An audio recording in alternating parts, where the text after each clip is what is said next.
Convido todos a abrirem as suas Bíblias. Salmo 40, versículo 2. Quem achou diz amém. Amém. Eu vou fazer 3 leituras do mesmo texto. Vou ler na revista atualizada, que é a versão da maioria, mas vou ler em outras 2 versões também, para que fique bem claro.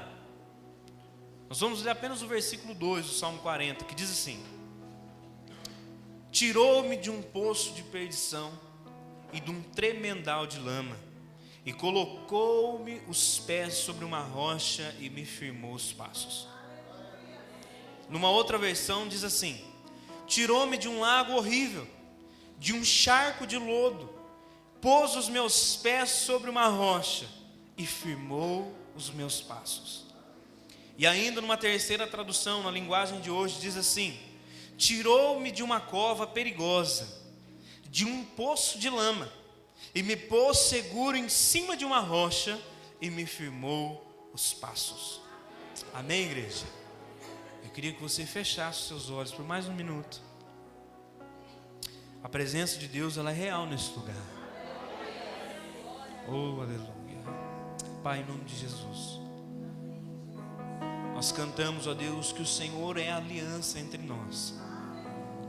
Pai, como realmente é precioso poder estar aqui, ó Deus, unidos, reunidos em comunhão com os nossos irmãos.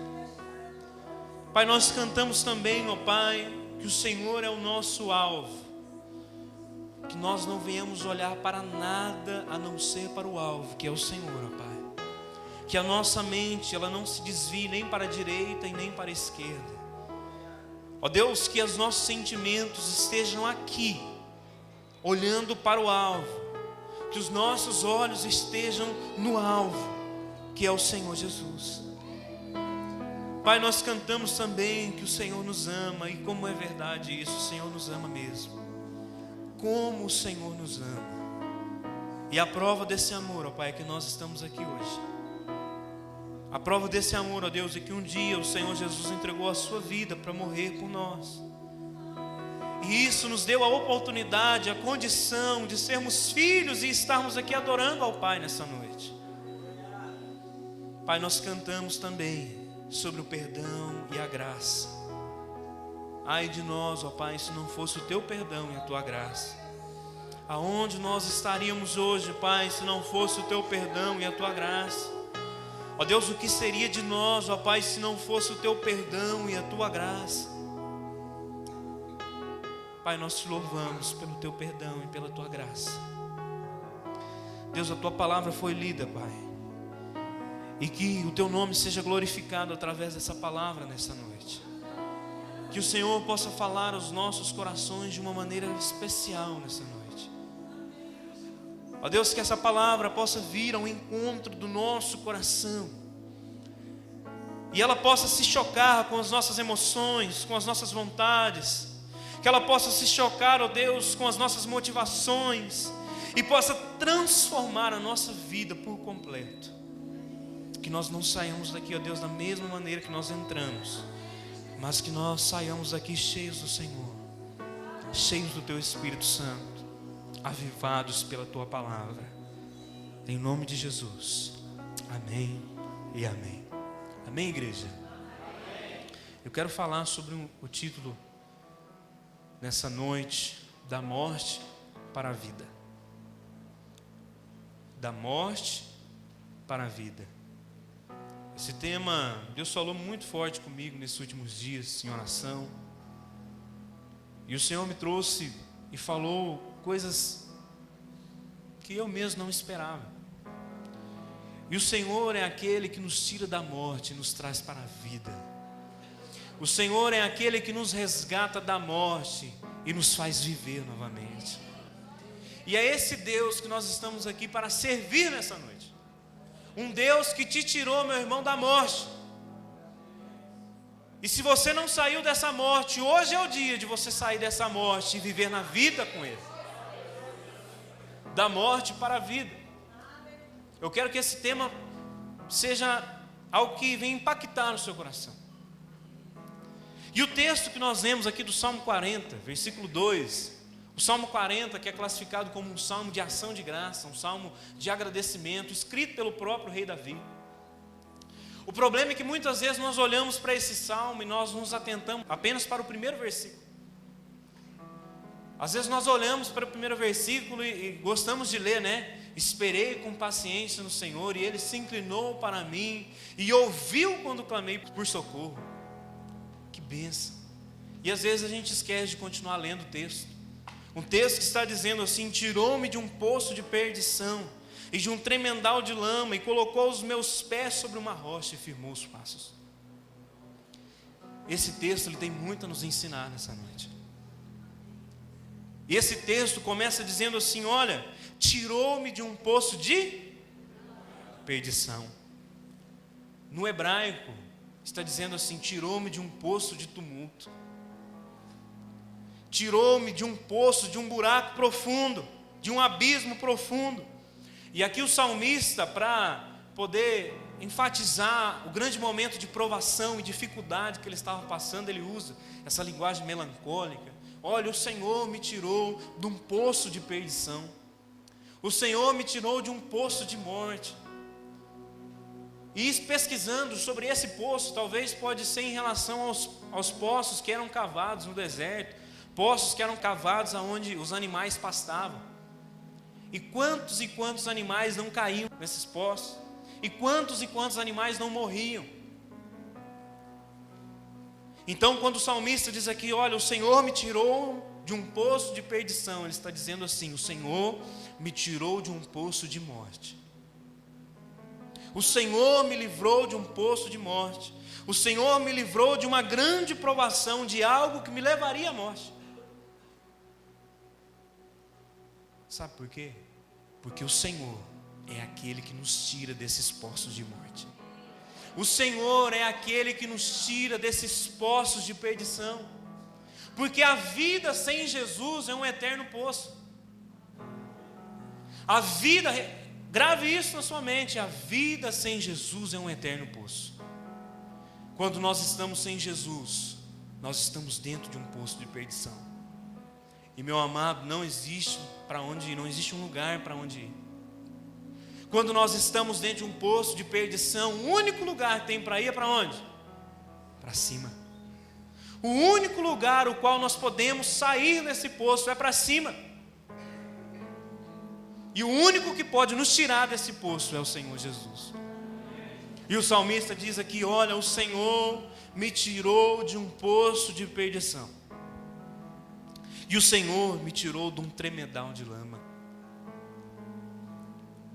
Um tremedal de lama é um lugar onde o homem pode ficar preso e afundar no esquecimento. As versões mais antigas da Bíblia vão dizer que esse tremedal de lama é a lama da corrupção. Esse tremedal de lama é a lama de águas profundas. É um lodo, é um pântano, é um charco onde o homem cai e ele não consegue sair dali sozinho. Esse tremedal de lama também vai ser traduzido como a lama da corrupção. Pode estar dizendo aqui dos piores efeitos que o pecado causa na vida do homem. Porque se existe algo que o pecado faz com o homem, é levar ele para a lama. O pecado é uma lama. E nós vamos nos envolvendo com isso, nós vamos nos envolvendo com essa corrupção. E quando nós nos damos em si, nós estamos já pelo pescoço. Nós já afundamos nessa areia movediça. Nós já afundamos nessa lama e nós estamos pelo pescoço, meu amado, e não há como sair. Esse tremedal de lama é a pior situação que o pecado pode deixar a alma de um homem. Porque se tem algo que o pecado faz com o homem é deteriorar, é matar, é roubar, é destruir a vida de um homem. Essa é a lama da corrupção. Essa é a lama de águas profundas. E o salmista vai dizer aqui: olha, o Senhor me tirou dessa lama. O Senhor me tirou de um poço de perdição e de um tremedal de lama. O Senhor me tirou das lamas de águas profundas. O Senhor me tirou de um lugar que ninguém mais podia tirar. quando nós estamos afundados nessa lama, meu irmão. Nós só podemos sair de lá quando existe uma intervenção exterior. E a única coisa que pode nos tirar desse lamaçal do pecado, a única coisa que pode nos tirar dessa lama da corrupção é a mão forte do Senhor. Não existe nada nem ninguém que pode nos tirar da lama da corrupção. E quantos de nós não estamos afundados nesse poço? E quantas vezes nós não estamos pelo pescoço afundados nessa lama? Precisando sair. Mas o Senhor é o especialista em resgate. O Senhor Jesus é um especialista em resgate. Porque a Bíblia diz aqui, olha, o Senhor me tirou de um poço de perdição, de um tremedal de lama, e colocou os meus pés sobre uma rocha. A rocha fazendo contraste com a lama. Eu quero dizer para você, meu amado, onde houver alguém se afundando nessa lama, haverá uma rocha para que o Senhor te coloque em cima dela. Aonde houver alguém necessitado de uma rocha, ali estará o Senhor Jesus, que é a rocha. E o Senhor, Ele nos coloca sobre esse lugar seguro, esse lugar que nos dá confiança, esse lugar que nos dá uma certa estabilidade. O Senhor nos tira lá da morte e nos coloca sobre a vida. O Senhor nos tira lá do poço e nos coloca sobre a rocha. Talvez você esteja precisando subir nessa rocha hoje. Sempre haverá uma rocha. Sempre haverá um lugar seguro para que o Senhor possa te colocar. Além de o Senhor nos colocar sobre essa rocha, o Senhor firma os nossos passos. O Senhor não só nos coloca sobre a rocha, mas o Senhor firma os nossos passos. Porque a vida sem Jesus é assim, um caminho instável. A vida sem Jesus é uma vida onde nós não sabemos aonde nós estamos pisando. A vida sem Jesus é uma vida que a gente anda no escuro, não sabe para onde está indo, não sabe o que está fazendo. A vida sem Jesus é uma vida que não nos traz segurança alguma, é uma vida incerta. Mas o Senhor nos dá a oportunidade de sermos guiados por Ele. O Senhor nos dá a oportunidade de ter os nossos pés firmados por Ele. O Senhor nos dá a oportunidade de ter um caminho, de ter uma verdade, de ter vida. Posso ouvir um amém? O Senhor nos tirou lá do poço da perdição. O Senhor nos tirou de um tremendal de lama, nos colocou sobre a rocha e firmou os nossos passos. O Senhor nos tirou da morte e nos levou para a vida. O Senhor nos tira da morte e nos leva para a vida. Então, quando nós olhamos para esse texto, nós podemos chegar à conclusão que o Senhor é livramento, que o Senhor é socorro bem presente nas tribulações, amém?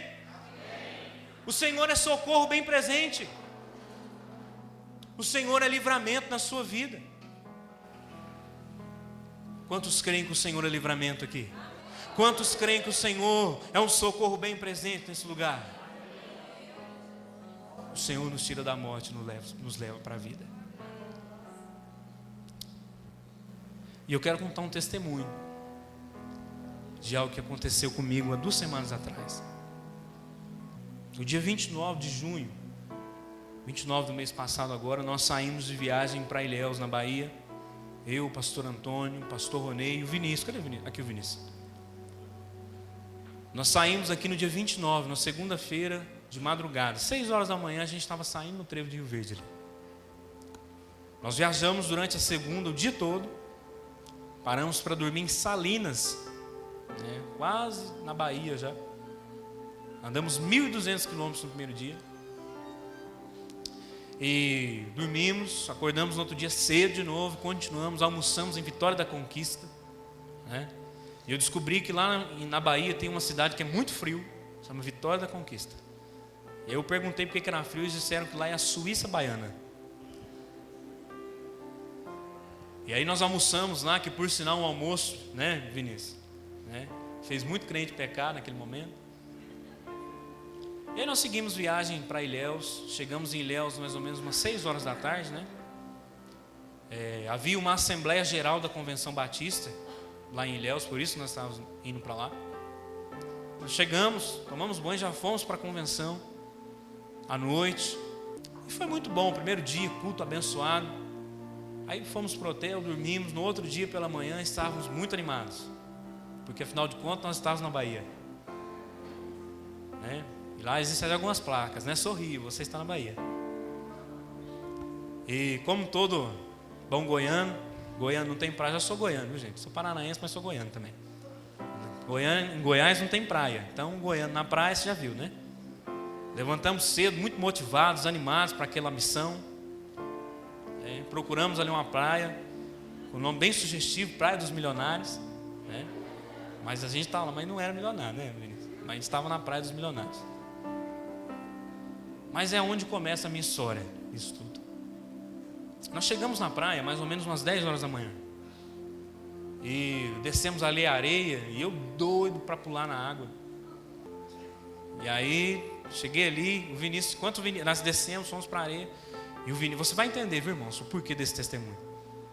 Aí o Vinícius foi falar no telefone, e eu já desci para a areia, eu já peguei ali um protetor, passei o protetor ali, né? E querendo entrar na água e esperando o Vinícius. E eu ameacei umas 2 vezes entrar na água. Falei, vou entrar sozinho mesmo, porque o Vinícius está demorando demais. Aí fui uma vez, falei, não, vou esperar, né? Também, que gentileza é essa? Viajamos 1.800 quilômetros juntos, não vou esperar ele para entrar na água. E aí voltei, sentei na cadeira ali e fiquei esperando o Vinícius. E isso levou mais ou menos uns 10 minutos. Eu sentado na cadeira ali esperando o Vinícius. Isso era às 10h30 da manhã. O mar muito agitado naquele dia, mas a maré estava alta, bem agitado naqueles dias. A lua, também por causa da lua, um negócio assim. O Vinícius chegou, a minha alegria foi completa naquele momento. E aí peguei o Vinícius e falei, Vinícius, bora. Pulamos na água. E quando eu digo pulamos na água, irmãos, a água estava mais ou menos na canela. Não era um pulo assim, muito grande. E aí fomos entrando, e quando a água ficou na cintura, ainda o Vinícius comentou comigo, falou, rapaz, o mar é traiçoeiro, nós temos que tomar cuidado. Eu falei, rapaz, é mesmo, né? Apesar de já ter ido no mar uma outra vez, a gente sempre é confiante demais. Com menos de 5 minutos que a gente estava dentro da água, acho que tinha 3 minutos, né? Tinha 3 minutos que a gente tinha entrado. A água não tinha passado da cintura ainda. Veio uma onda grande. Eu falei, rapaz, essa é boa, né? Mas não vou pular nela ainda não. Aí só deixei ela passar. Mas no que ela passou, ela me levou uns 4 metros para frente, para dentro do mar. E aí eu assustei, mas até então falei assim, não, já sou acostumado, vou dominar isso aqui, né? Só que veio outra em seguida. E ela passou de mim de novo, e eu fui mais uns 5 metros para dentro. Quando eu vi, eu caí, lá eles chamam de banco de areia, mas eu caí num buraco. Eu não estava tão longe da areia assim, mas o lugar onde eu estava já estava muito fundo. E eu tentei voltar, já não dava tempo mais. E eu estava num buraco fundo, e o Vinícius uns 10 metros para trás de mim, eu estava do lado do Vinícius. Quando eu olhei para trás, o Vinícius está 10 metros para trás. E eu falei, vou voltar aqui, né? A gente sempre confiante. Tentei voltar uma vez, não foi. Tentei voltar 2, não foi. Tentei voltar 3, não foi. Eu indo para trás, eu andei 1 metro para frente, 3 para trás. E aí foi batendo um medo, irmãos. Confesso que falei, peraí, isso aqui não está certo. Correnteza muito forte, algo assim diferente. E aí eu dei a mão para o Vinícius e falei, não estou conseguindo voltar. E o Vinícius, pega a onda, vai na onda. E eu fui na onda do Vinícius, né? Só que a bem da verdade, irmãos, é que não dava para voltar mais. Porque eu estava na pior parte da arrebentação, onde a onda arrebenta a primeira vez, sabe? Naquela parte mais alta, porque a onda vai arrebentando, ela vai diminuindo até chegar na areia. Certo? Não é isso? Então, eu estava no pior lugar, no olho do furacão. Era ali que eu estava. Eu estava do pastor Antônio na areia, eu estava uns 100 metros mais ou menos. E isso, irmão, tinha 5 minutos na dentro da água. Não tinha muito tempo. E aí eu comecei a tentar nadar para voltar. E aí passou 5 minutos, passou 7 minutos, passou 8 minutos, 9 minutos, 10 minutos. E o Vinícius tentando me ajudar ali. Mas eu não conseguia voltar mais. Estava bem mais forte do que eu. E aí as forças, quem está no mar sabe que a gente vai cansando. Por mais que a gente saiba nadar, o rapaz que estava na areia depois, ele falou assim, olha, nadar nessas situações não muda muita coisa na sua vida. E eu tentando nadar, e as forças foram acabando, e o desespero foi aumentando, e na minha mente vindo assim, olha, fica calmo. Eu lembrava, né, de todo mundo que já passou por isso um dia, e a gente tem que manter a calma, mas como que você mantém a calma? Você sabe que você está morrendo. Eu estava longe da areia. E eu louvo a Deus pela vida do Vinícius. Porque se o Vinícius, se eu não tiver... Lembra os 10 minutos que eu fiquei esperando o Vinícius lá atrás? Se eu entro sem o Vinícius, eu tinha morrido sozinho lá no meio, ninguém tinha nem visto. E aí o Vinícius começou a chamar o povo da areia.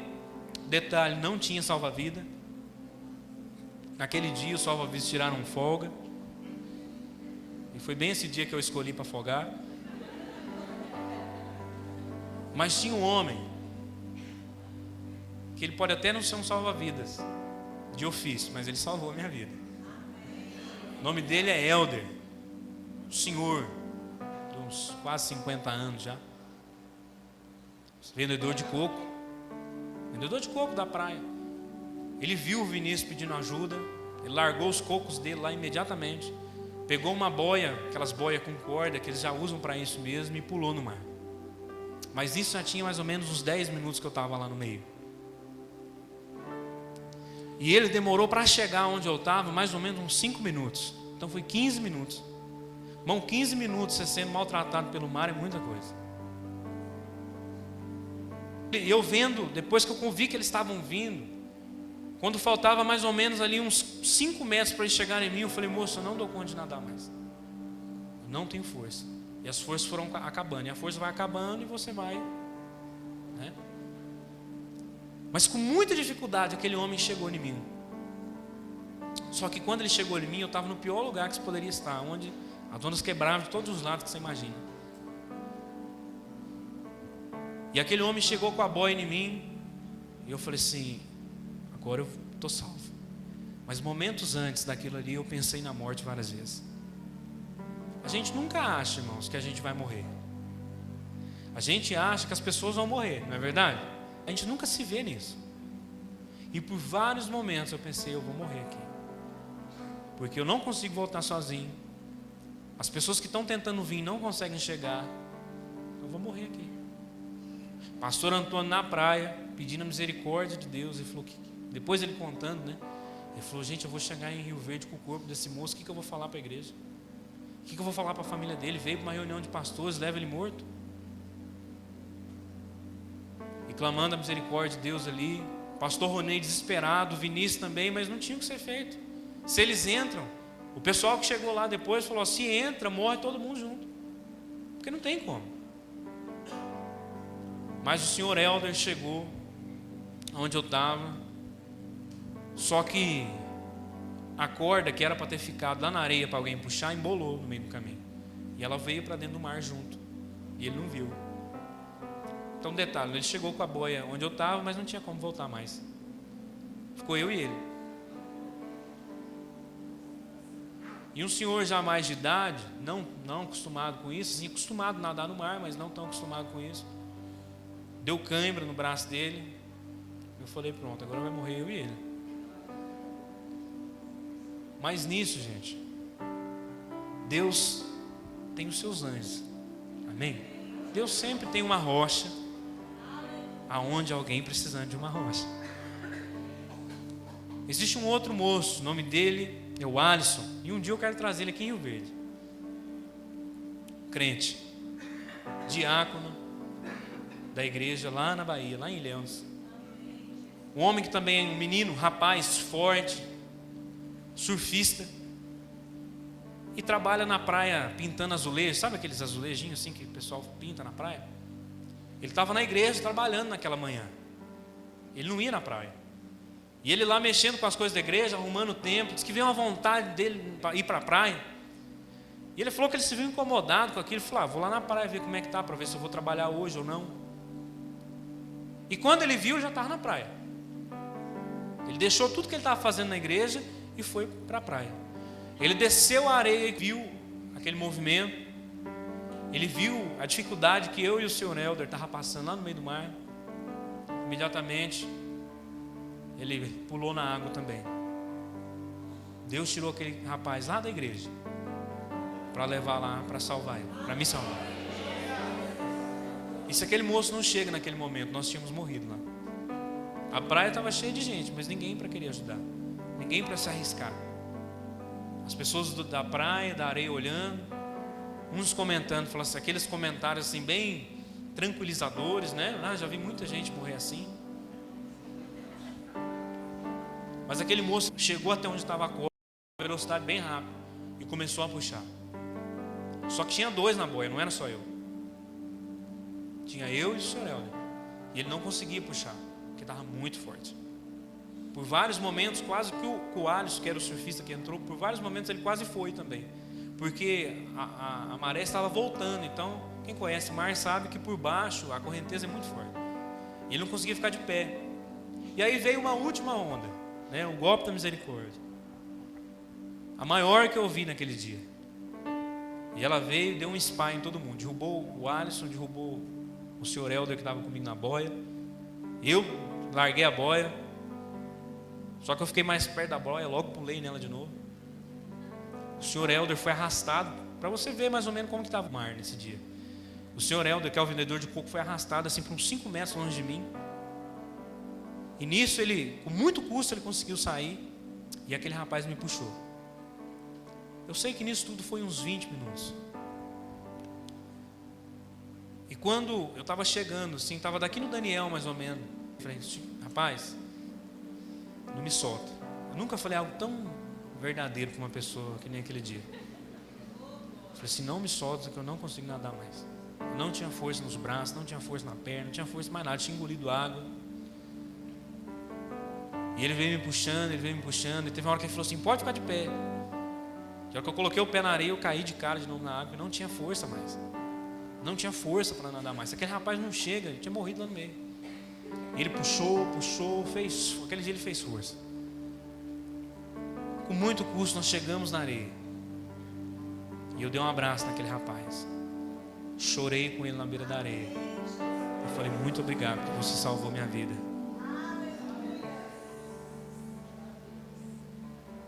E eu glorifiquei ao Senhor aquele dia, porque era para mim ter morrido. Mas eu sei o que eu passei ali. E eu sei o Deus que me livrou daquilo ali também. Eu sei, meu irmão, que sempre haverá um Alisson, sempre haverá um Helder, aonde alguém estiver precisando de ajuda. Sempre haverá uma pedra, quando alguém estiver num poço de perdição. O Senhor é livramento, o Senhor é um socorro bem presente nas tribulações. Aí você fala assim, mas isso é normal, já aconteceu com tanta gente. Depois eu fiquei sabendo de tantas histórias. Fiquei sabendo que naquele lugar ali morre 2, 3 todo ano. Fiquei sabendo de quantas histórias tristes de mães que perderam seus filhos, de mães que perderam os filhos e também se perderam porque entraram atrás para salvar os seus filhos. Fiquei sabendo de pessoas experientes no mar, que entraram ali e morreram. Falei, poxa vida, mas não tinha ninguém para me falar isso antes de eu entrar. Um dos garçons da cabana que a gente estava, ele falou assim, rapaz, você é um lutador, cara. Porque eu já vi muita gente morrer com muito menos tempo lá dentro. Talvez você possa pensar, mas isso poderia ter acontecido com qualquer um. Mas deixa eu te contar uma coisa agora, além do que os nossos olhos veem. Existia algo de errado nessa viagem. Não seria errado nós irmos na viagem. Mas existia algo naquela viagem. No domingo, no dia 28, no domingo à noite, antes da gente sair, o pastor Ronei estava lá na igreja dele pregando. E ele convocou a igreja para estar orando naquela semana. Falou, irmãos, quero que vocês orem durante a madrugada nessa semana. E domingo que vem, quando eu voltar de viagem, eu vou dar uma oportunidade para você dar o testemunho dessa semana. Como foi a sua semana? Um dos irmãos lá da igreja dele escutou no ouvido dele: se voltar. Aí o irmão ficou muito incomodado com aquilo. Como assim se voltar? Claro que o pastor vai voltar. E ele escutou de novo: se voltar. E aquele irmão ficou incomodado na segunda, na terça, de terça para quarta, ele foi incomodado na madrugada para orar pelo pastor Ronei e por aqueles que estavam na viagem. Quer mais um? Uma irmã que era da igreja do pastor Robério. O pastor Robério também estava na viagem, mas em um outro local. Uma irmã que era da igreja do pastor Robério, que hoje está lá em Bom Jesus. Uma semana antes teve um sonho com o pastor Antônio. O pastor Antônio ia num corredor com algumas pessoas. E de repente essas pessoas eram deixadas nesse lugar e o pastor Antônio retornava sozinho. E aquela mulher ficou esses dias todos orando e clamando pelo pastor Antônio e por essas pessoas que estavam com ele. Quer mais um? O pastor Antônio naquela noite, ele viu um cravo de defunto. Quem conhece cravo de defunto? Ele viu um cravo de defunto, aquela flor, com as pétalas arrancadas. E Deus falou para ele: alguém morreria hoje, mas que o Senhor livrou da morte. Então, meu irmão, o que eu posso dizer para você é isso. Estou aqui hoje, pregando para você, porque o Senhor é livramento e socorro bem presente nas tribulações. Amém? Você pode dar uma salva de palmas para Jesus?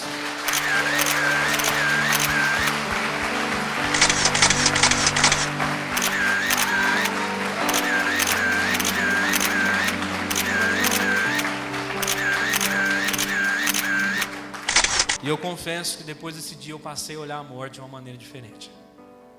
E o mar também. Mas o título dessa mensagem é da morte para... Sabe por que o Senhor falou comigo assim? Porque o Senhor me tirou da morte e me deu vida de novo. Aquele dia que nós chegamos naquela cidade, porque Ilhéus, quando você vai em Ilhéus, você chega no meio de uma favela, de um negócio esquisito. E eu sentindo uma opressão terrível, e o Senhor trouxe ao meu coração esses sentimentos nessa semana, durante a oração. Coisa que no dia eu não tinha percebido, porque eu achei que era por causa do cansaço da viagem. Mas nós fomos chegando naquela cidade, sabe quando parece que você está dentro de uma caixa? E aquele negócio vai te espremendo, e parece que você está pequenininho ali, e as paredes vão... Sabe, quem tem síndrome do pânico sente muito isso. E aquele sentimento de angústia. Eu lembro que a Roseni me ligou, bem na hora que a gente estava entrando em Ilhéus, ela falou: como que é a cidade? Eu falei: não, é a coisa mais linda do mundo. Mas sendo assim irônico, porque não era. Mas um sentimento ruim. Na verdade a gente já sentia o que poderia acontecer. Mas o Senhor, Ele nos livra. E o Senhor, Ele nos tira desse poço de perdição. O Senhor, Ele nos tira de um tremendal de lama e coloca os nossos pés sobre uma rocha e firma os nossos passos. E eu quero perguntar para você, meu irmão, como que está a sua vida? Como que está a sua vida? Você está mais perto da morte ou você está mais perto da vida?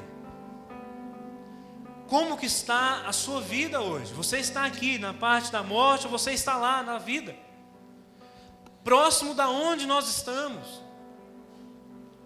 O Senhor é aquele que deseja nos tirar da morte, nos levar para a vida, mas nós precisamos saber onde nós estamos. Será que nós temos recebido essa vida de Deus? Será que nós temos vivido a vida de Deus em nós? O Senhor, Ele nos tira da morte e nos dá vida. Mas que vida é essa?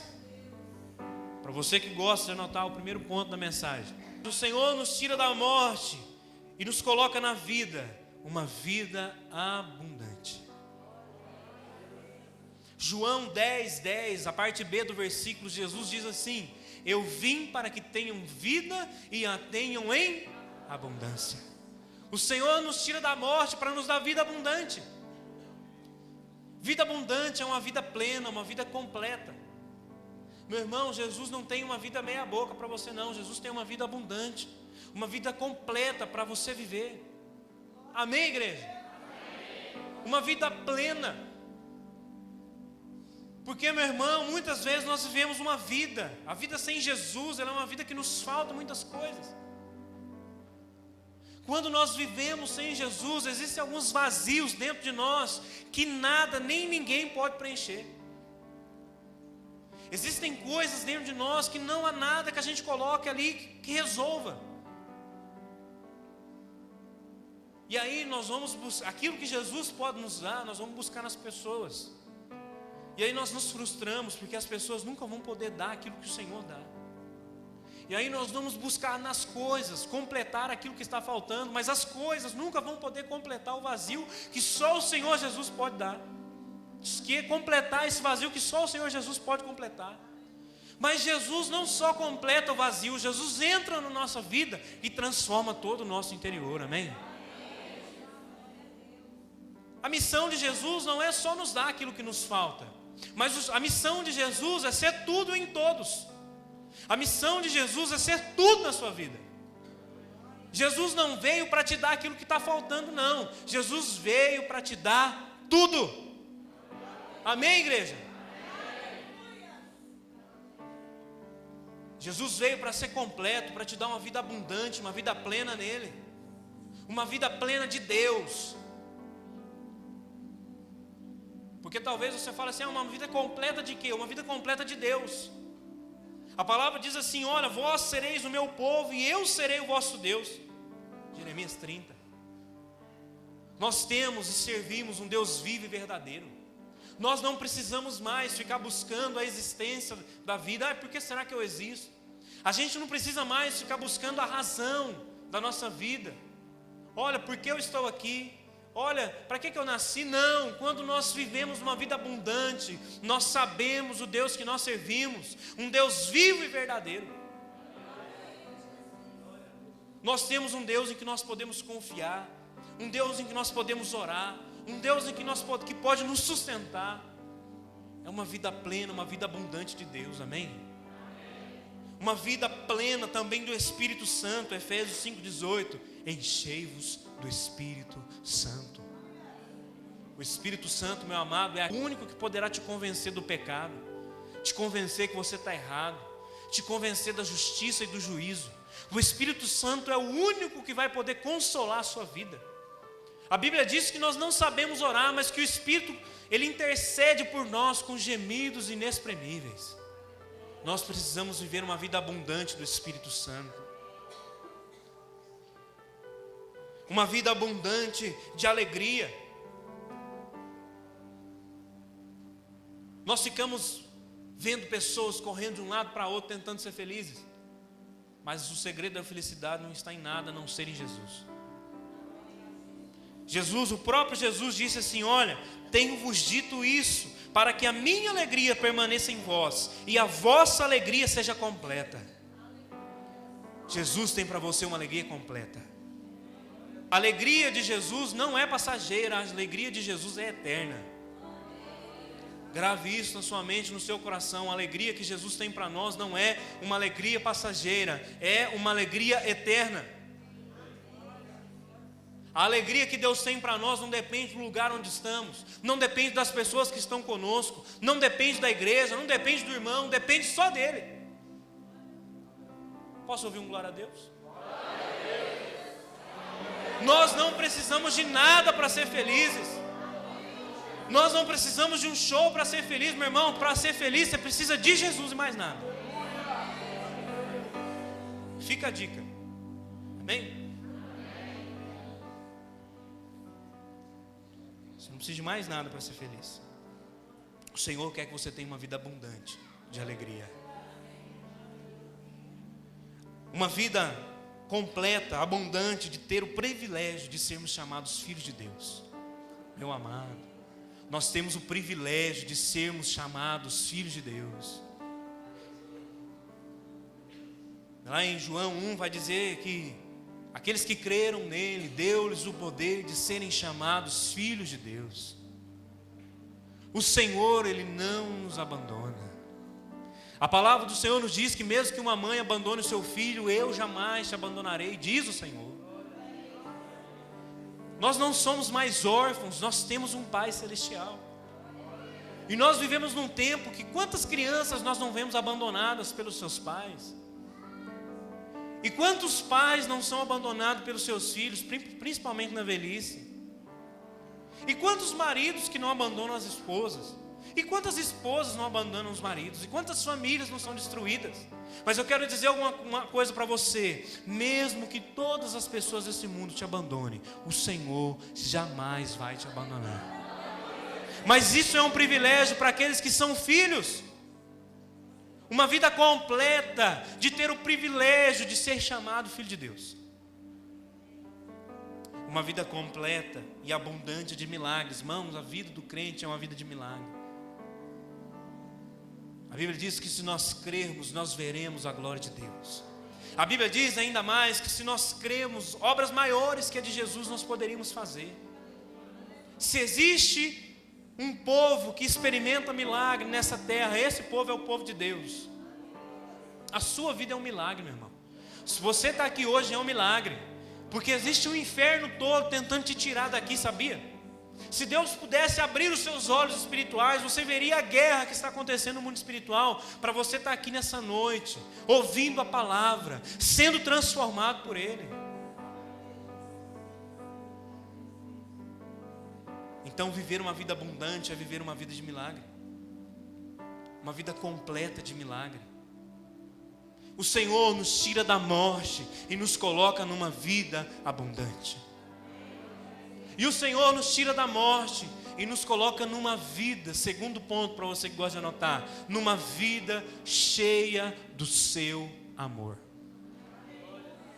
E aí eu escolhi um versículo bem desconhecido, que diz assim: porque Deus amou o mundo de tal maneira, que deu o seu único filho, para que todo aquele que nele crê, não morra, mas tenha a vida eterna. O Senhor nos tira da morte para nos dar uma vida cheia do seu amor. Para falar do amor de Deus, eu poderia ter escolhido uma infinidade de versículos. Quantos versículos nós temos na Bíblia que falam do amor de Deus? Mas eu escolhi esse, sabe por quê? Porque esse aqui retrata o amor de Deus como algo incomparável. Porque Deus amou o mundo de tal, ou seja, não há comparação. O amor de Deus não se compara ao nosso amor. Quantas mães nós temos aqui? Mães. Olha que monte. Não que os pais não amem, mas o amor de mãe é um negócio diferente. É ou não é? A mãe, ela faz de tudo pelo seu filho. Às vezes o filho não presta, mas a mãe mesmo assim faz de tudo. Às vezes o filho merecia coisa muito ruim, mas a mãe continua amando. É ou não é verdade? Esse amor de pai e de mãe é um negócio diferenciado. Um dia alguém disse para mim assim: olha, o amor de mãe e o amor de pai você só vai entender quando você for pai, ou quando, para a mulher, quando você for mãe. E eu sinceramente, antes de ser pai, eu achava que eu entendia, sabe? Mas o dia que a Mariana nasceu, no dia 8 de abril de 2012, às 9h05 da noite, na Clínica Modelo,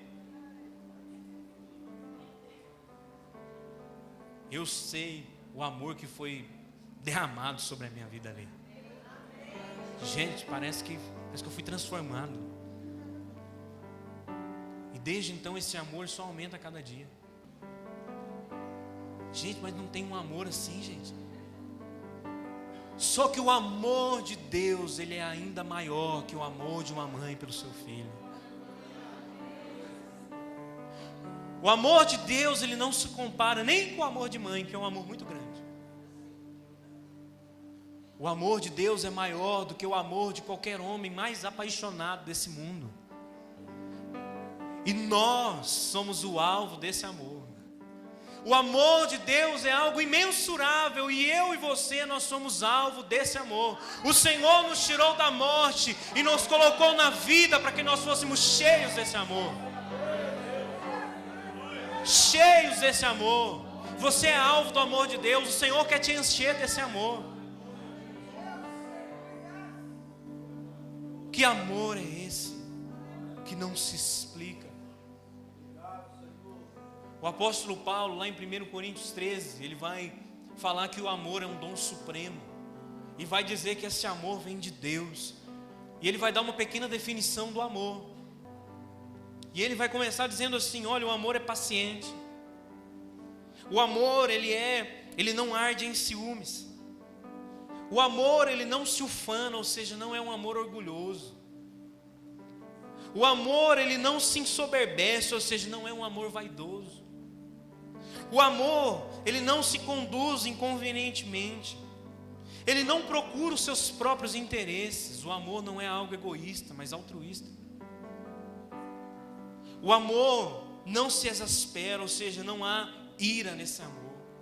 Não há irritabilidade nesse amor. O amor não se ressente do mal, ou seja, é um amor que não guarda mágoas. É um amor que não se alegra com a injustiça, mas que se alegra com a verdade. Esse amor é um amor que tudo sofre. É um amor que tudo crê, que tudo espera e tudo suporta. Deus é amor. E Ele nos tirou dessa morte para que nós possamos experimentar esse amor. Deus é amor. E um atributo de Deus é o amor. E esse atributo de Deus é um atributo comunicável. É um atributo que Deus compartilha conosco. É um atributo que Deus nos permite participar dele. Logo, se Deus é amor, nós deveríamos ser amor. E se está faltando amor aí na sua vida, Deus quer te encher do amor dele nessa noite. Deus quer te encher do amor dele nessa noite. Deus tem para nós uma vida cheia do seu amor. Deus, Ele nos tira da morte para uma vida abundante, uma vida cheia do seu amor e uma vida eterna. Vida eterna.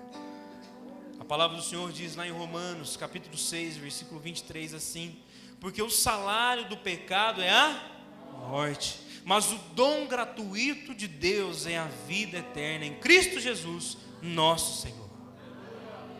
O dom gratuito de Deus é a vida eterna. O Senhor nos tirou da morte para nos dar a vida eterna. E a vida eterna começa a partir do momento em que nós entregamos a nossa vida nas mãos dele. A vida eterna é aquilo que o Senhor tem para você. Quando o Senhor te tira do lamaçal do pecado, quando o Senhor te tira do poço de perdição, o que Ele tem para você é uma vida e uma vida eterna. E aí, meu irmão, nós temos essa opção de ir morar com Ele, de participar da sua glória, de participar do seu reino, de ter uma vida na eternidade com Ele. Só que nós não podemos nos esquecer que existe sim uma vida, uma eternidade na presença de Deus, mas também existe uma eternidade sem a presença de Deus. Misericórdia. Existe uma eternidade de dor. E nós não podemos falar de vida eterna e não falar disso. Porque, meu irmão, muitas vezes nós vivemos só lembrando da vida eterna com Cristo e na eternidade da glória. Às vezes nós vivemos uma vida sem se lembrar que existe também uma eternidade de condenação. Quer que eu te prove?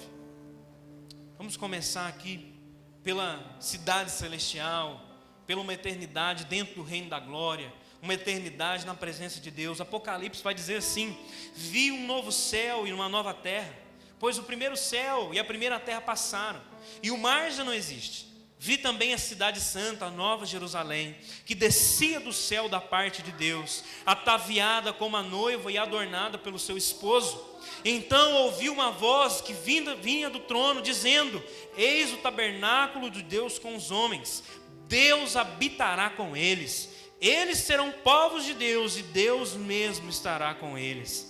Ele enxugará dos olhos toda lágrima, e a morte já não existirá mais, já não haverá luto, nem pranto, nem dor, porque as primeiras coisas passaram. Quantos querem ir para essa eternidade na presença de Deus? Aleluia! Mas existe também a contrapartida disso tudo, e nós temos no Novo Testamento inúmeros textos que vão falar disso. Lucas 16 vai dizer que o homem rico gritava: estou atormentado nesta chama. Mateus 13, Jesus vai dizer: lançá-lo-ãos na fornalha de fogo, e ali haverá choro e ranger de dentes. Em Mateus 25 vai dizer assim: apartai-vos de mim, malditos, para o fogo eterno. Apocalipse 20, e aquele que não foi achado escrito no livro da vida foi lançado no lago de fogo. Apocalipse 14, também esse beberá do vinho da cólera de Deus, preparado sem mistura, do cálice da sua ira, e será atormentado com fogo e enxofre. A fumaça do seu tormento sobe pelos séculos dos séculos, e não tem descanso algum, nem de dia e nem de noite. Misericórdia. Nós temos, meu amado, a opção de escolher qual é a eternidade que nós vamos viver. O Senhor, Ele quer nos tirar da morte e nos levar para a vida eterna. Amém? Amém? Mas se eu quiser continuar na morte, a minha vida eterna, eu já sei onde vai ser. O Senhor é aquele que pode me tirar do poço. O Senhor é aquele que pode me tirar dessa lama, mas eu preciso ter uma decisão de querer sair, de olhar para o alto, de dar as mãos para o Senhor e Ele me tirar desse poço. Eu preciso, meu amado, querer ter vida, porque eu posso muito bem querer viver na morte, só que essa morte ela vai se estender pela eternidade. Assim como a vida eterna ela vai se estender pela eternidade, a morte também se estenderá para a eternidade. Nós temos que colocar de uma vez por toda a nossa mente que esse corpo nosso, esse corpo bonito, esse corpo muitas vezes malhado, esse corpo, né, bem cuidado, isso tudo vai acabar, meu irmão, um dia. Mas que existe algo que vai permanecer para a eternidade, e você precisa começar a se preocupar mais com as coisas eternas do que com as coisas físicas e mundanas. Assim como eu também preciso. Nós como igreja precisamos. O Senhor nessa noite está te chamando para que você saia da morte. O Senhor, Ele quer nos tirar da morte, nos pegar e nos colocar sobre uma pedra, sobre uma rocha, e nos dar vida, vida em abundância, uma vida cheia do seu amor e uma vida eterna na presença dEle. Quantos querem ter vida de Deus aqui? Quero te convidar a se colocar de pé no seu lugar.